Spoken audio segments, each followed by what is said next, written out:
I was named after Tane Randall, but that's about as far as my sporting escapades went. I was a very academic child at school. Military history fascinates me because, as one of my professors once said, it's the nexus of family, social and cultural history, and it's very hard in New Zealand to find someone who didn't have an ancestor that wasn't affected by either World War I or World War II. I graduated my Bachelor of Arts with a double major in English Literature and History last year, and then I moved straight into doing my Master of Arts in Military History. I'm interested in New Zealand airmen during the Second World War, particularly the contributions of Māori airmen. They've been almost written out of the historiography. It will require quite a lot of research to find out who these men were and where they flew. The stories are there waiting to be written.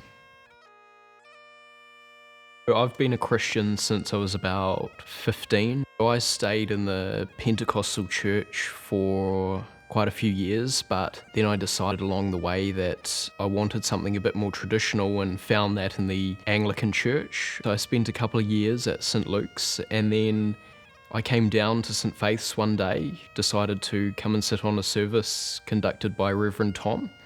Loved his preaching, loved the service, loved the Māori element, and I've stayed ever since. So that's been about a year now. I started out as a liturgist at St Luke's.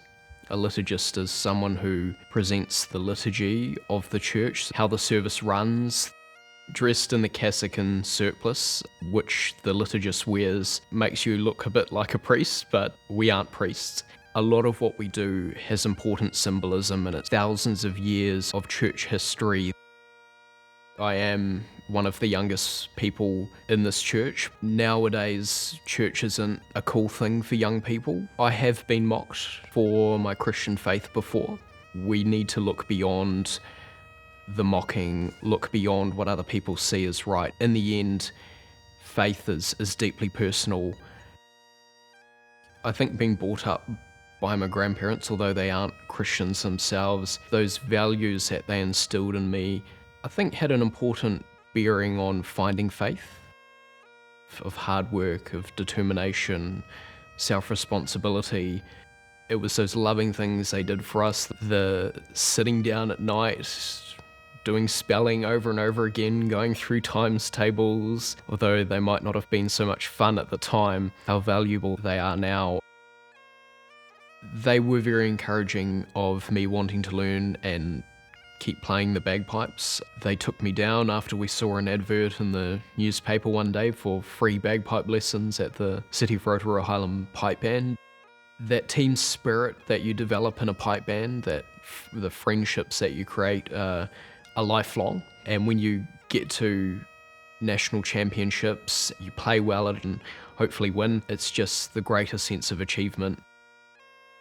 I'd always sympathised with the National Party cause, even while I was at high school. I also think it was some of my upbringing, those values of hard work, of self-responsibility and motivation that are essential pillars of who the National Party is. When I joined the Young Nats back in 2020, I was the only Young Nat here in Rotorua. Over the past couple of years, I've been able to build the team up a little bit. I am the secretary of the Rotorua National Party.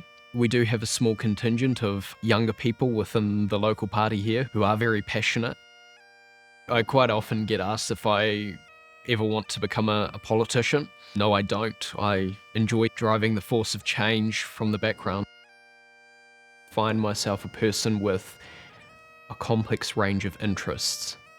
What keeps me going with a lot of these activities, National Party, church, and even university, it has that social element and connecting with other like-minded people.